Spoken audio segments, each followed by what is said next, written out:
नमस्कार द्राक्ष बागायत बंधूंनो, ग्रेप मास्टर या आपल्या आवडत्या अशा ॲपमध्ये आणि ग्रेप मास्टर यूट्यूब चॅनलमध्ये देखील आपलं खूप खूप स्वागत। मित्रांनो, बराच गॅप पडलाय। मागच्या काही दिवसापूर्वी मी स्पेनला 8-10 दिवस गेलेलो होतो। तिथे अनेक द्राक्ष बागा आणि बऱ्याच काही गोष्टी बघितलेल्या आहेत। तिथे फ्रूट अट्रॅक्शन नावाचं जगभरातले फळांचे विक्रेते, ग्रोवर्स, शेतकरी, कंपन्या तिथे आलेल्या असतात आणि त्यांचं एक प्रदर्शन होतं।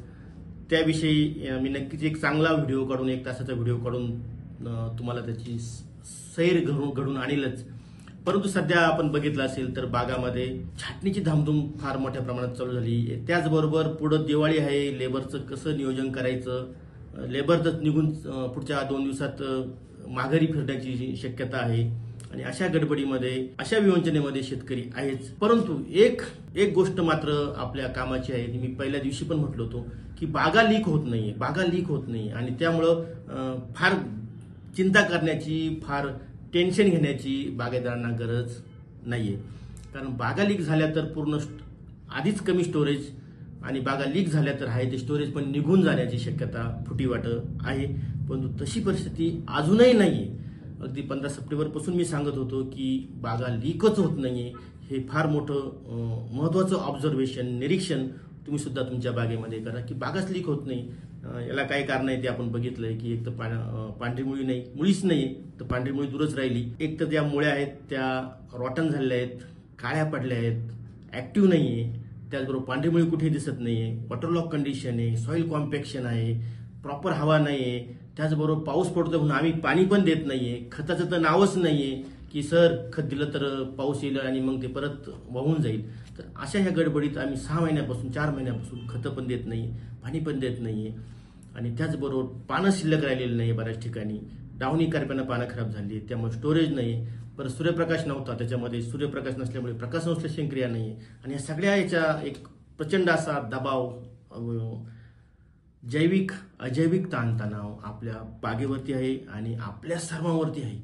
परंतु एक गोष्ट मी नक्कीच सांगेल की काहीतरी मॅजिक होईल आणि प्रत्येक सजीव एक आपल्यासारखाच सजीव तयार करण्याची, पुढची पिढी तयार करण्याचं जे काम करतंय त्यानुसार आपली द्राक्ष बाग देखील पुढे जाऊन फुलणार आहे, फळणार आहे आणि आपल्याला चांगलं यील्ड देणार आहे। आणि त्यासाठी जरी सूर्यप्रकाश कमी आहे परंतु तरी नक्कीच बागा कमी निघताय, घड जिरण्याचे प्रॉब्लेम आहेत, बागा मागं पुढे फुटताय, बऱ्याच समस्या आहेत। परंतु या सगळ्या अडचणींचा सामना करून बाग पुन्हा फुटते आणि कुठेतरी नाही 60-70 घड परंतु 30-40 घड तरी आपल्याला मिळत आहे।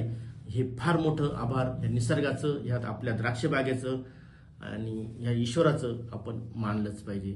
तर अशा ह्या सगळ्या गडबडीमध्ये अजून घड जिरण्याची समस्या आहे, त्याच्यावरती काय करायचंय त्याबद्दल ग्रेपा असेल, शिप्पिओ असेल, अल्गामिट्स असेल, याचे स्प्रे आपल्याला घ्यायचे, त्याच्याबद्दल सविस्तर व्हिडिओ आपण केला आहे। बाग मागं पुढे फुटते त्यासाठी पाणी नियोजन, अन्नद्रव्य व्यवस्थापन ह्याबद्दल पण आपण बोललेलो आहे।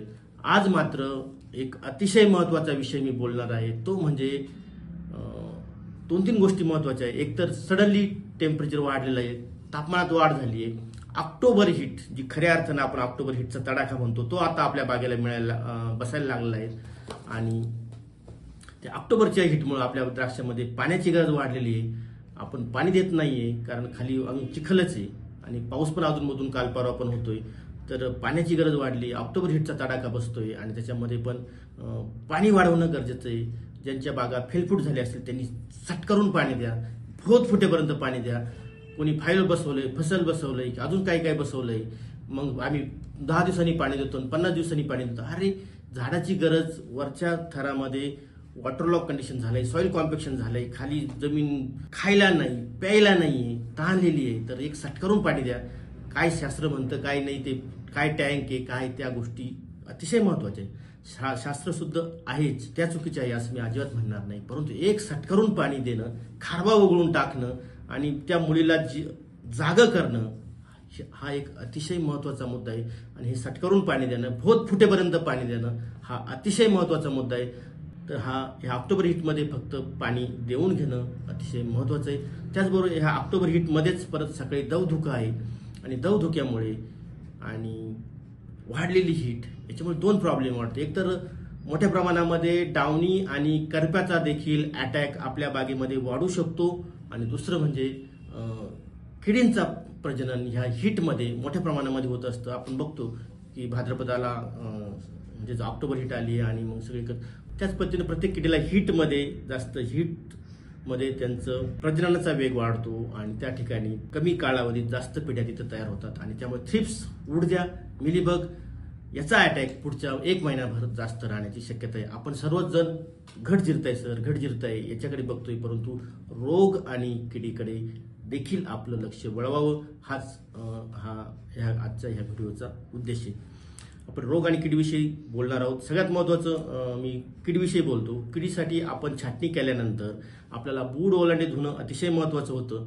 ह्यावर्षी नक्कीच जास्त पावसामुळे किडीचा प्रादुर्भाव कमी राहील असा सर्वांचा अंदाज होता, परंतु हीट वाढल्यानंतर अशा ह्या टेम्परेचरमधल्या फ्लक्च्युएशनमुळे पुन्हा किडीला तिथं एक प्रकारचा स्पीड भेटतो आणि त्यासाठी आपल्याला मिलीबगचा कंट्रोल करण्यासाठी आपली बाग छाटणी केल्यानंतर एक बोर्डोचा स्प्रे आणि त्याच्यानंतर मात्र पुन्हा बुडांचं वॉशिंग, काड्यांचं वॉशिंगसाठी आपल्याला ॲप्लॉड अधिक नेमाशक्ती अधिक दशपर्णी आर्च याचा वापर करून बूड ओलांडे गच्च धुवून घेणं गरजेचं आहे. तर नेमाशक्तीचा वापर तुम्ही नक्की करा. नेमाशक्तीमध्ये निमॅटोड आहे, तो तुमच्या बागेतील किडींना प्रादुर्भाव करतो, त्यांच्या पोटात जाऊन बसतो आणि ती कीड रप्चर करतो, आजारी करतो आणि अशा पद्धतीने त्या किडीचा तो बंदोबस्त करतो. तर अशा पद्धतीनं नेमाशक्तीचा वापर तुम्ही नक्की करा. बाकी बरेच थ्रिप्ससाठी औषध आहे, उडद्यासाठी औषध आहे, त्याचाही तुम्ही वापर करा. त्यासाठी तुम्ही ग्रेप मास्टर ॲपमध्ये दिलेलं शेड्यूल तंतोतंत वापरा. 100% किडीला आणि रोगासाठी ते काम करणारच आहे आणि त्याचबरोबर रेशिड्यू कमी घेण्यासाठी, एक्सपोर्टसाठी, युरोपसाठी, पाश्चात्य डिटेक्शनसाठी सुद्धा त्याचा तुम्ही नक्कीच आधार घेऊ शकता. तर किडीच्या बाबतीत हेच सांगेल की थ्रिप्स, उडद्या, मिलीबग वाढतोय त्यासाठी पहिलं बूड ओलांडे धुवून घ्या. आतापर्यंत 50% छाटण्या झाल्या आहे असं म्हटलं तर अजून 50% छाटण्या बाकी आहे आणि त्यासाठी बूड ओलांडे धुणं हे अतिशय महत्त्वाचं आहे. 1 बाय 1 एकही गोष्ट तुम्ही स्किप केली, सुटली तर पुन्हा तुम्हाला पहिल्या घरात यावं लागलं. सापशिडीच्या खेळाप्रमाणे तुम्ही जाताय, तुम्ही बूड ओलांडे धुतले नाही, तुम्ही पुढे जाताय, तुम्हाला वाटलं किडी रोग त्रास देणार नाही, परंतु पुढे जाऊन अगदी पेपरमध्ये तुमचा मिलीबग येईल किंवा शेवटच्या क्षणी तुमचा मिलीबग येऊन तुमच्या बागेचं नुकसान करू शकतो. पुन्हा तुम्ही 0 लेवलला येऊ शकता. त्यासाठी पहिल्या दिवसापासून स्टेप बाय स्टेप एक काम करणं अतिशय महत्त्वाचं आहे. त्यामुळे बूड ओलांडे धुणं, लोकलची बाग असेल तर क्लोरो अधिक नेमाशक्ती अधिक दशपर्णी आर्क घ्या. एक्सपोर्टची बाग असेल तर तुम्ही ॲप्लॉड अधिक नेमाशक्तीचा वापर करू शकता. दुसरा मुद्दा हा झाला किडीच्या बाबतीत. पुढचा जो मुद्दा आहे तो म्हणजे रोगाच्या बाबतीत. सकाळी दव धुकं आहे, मधीच पाऊस येतोय, मधीच ऑक्टोबर हीटचा तडाखा आहे, मधीच कडक ऊन पडतंय, झाडं मलूल होत आहे, झाडाला पाणी कमी पडतंय, झाड अशक्त होतंय, आधीच अशक्त, त्याच्यात हीटचा तडाखा, त्यात मुळी चालू नाहीये आणि कुलिंग सिस्टीमसाठी जास्तीत जास्त पाण्याचा अपटेक हा मुळांकडनं असायला पाहिजे.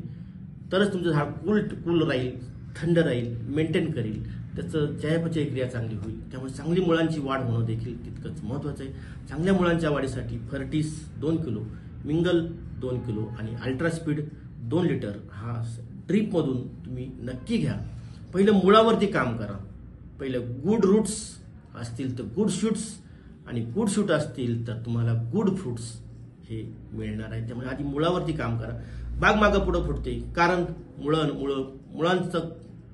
मुळांचा प्रॉब्लेम, घड जिरतोय कारण मुळांचा प्रॉब्लेम, पुढे जाऊन फुलरत बाग पुसते मुळांचा प्रॉब्लेम. त्यामुळे मुळी चालू करून घेणं अतिशय महत्त्वाचं आहे. खतांचा डोस देणं अतिशय महत्त्वाचं आहे. मित्रांनो, 4 महिन्यापासून आपण खतं दिलं नाही तर बेसल डोस तुम्ही नक्की टाका. बेसल डोसमध्ये काय टाकायचं ते तुम्हाला मी ऑलरेडी सांगितलेलं आहे. त्याचं परत रिपिटेशन मी ह्या व्हिडिओमध्ये करत नाहीये. तुम्ही ग्रेप मास्टर ॲप देखील बघू शकता आणि छाटणीच्या आधी काय द्यायचं, छाटण्यानंतर काय द्यायचं, हे सर्व तुम्हाला त्याचं खतांचं शेड्यूल नक्कीच तुम्हाला कामात येणार आहे.